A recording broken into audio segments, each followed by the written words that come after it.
रियासी में कमज़ोर एक नौजवान पुलिस की नौकरी के लिए इंटरव्यू देने गया।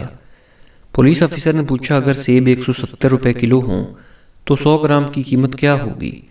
नौजवान: साहब, अगर 100 ग्राम सेब के मुझे पैसे देने पड़े तो पुलिस की नौकरी किस काम की? अफसर: चलो मान लिया तुम्हारी बीवी बाजार गई और उसे सेब लेने हों तो 170 रुपये किलो के हिसाब से 100 ग्राम कितने का होगा? नौजवान: साहब, आप उसे नहीं जानते, इसको अगर 100 ग्राम सेब लेना होगा तो वो 100 ग्राम का रेट ही पूछेगी, ये मुझे पक्का पता है। ऑफिसर: चलो मान लिया तुम्हारा भाई बाजार गया सेब लेने तो। नौजवान: इसकी बात ही मत करो साहब, वो एक नंबर का काम चोर है, सारा दिन बस खाकर पड़ा रहता है, वो जाएगा ही नहीं। ऑफिसर ने हार नहीं मानी और पूछा, अगर तुम्हारे वालिद जाएं तो 100 ग्राम कितने का पड़ेगा? 170 रुपये किलो के हिसाब से।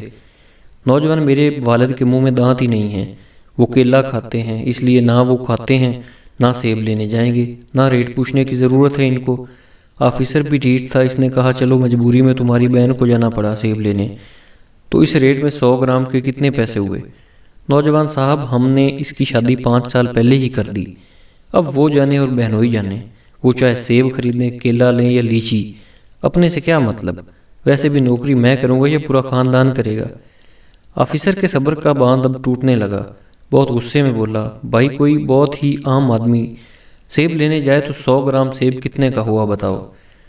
नौजवान: साहब, आम आदमी को सरकार और हमारे सिस्टम ने सेब खाने लायक छोड़ा ही कहाँ है, वो बेचारा तो दाल रोटी में ही परेशान है। आम आदमी तो सेब की रेहड़ी लगाता है और ख़ास आदमी ही सेब खरीद कर खाता है, इसलिए आम आदमी को सेब के रेट से क्या मतलब।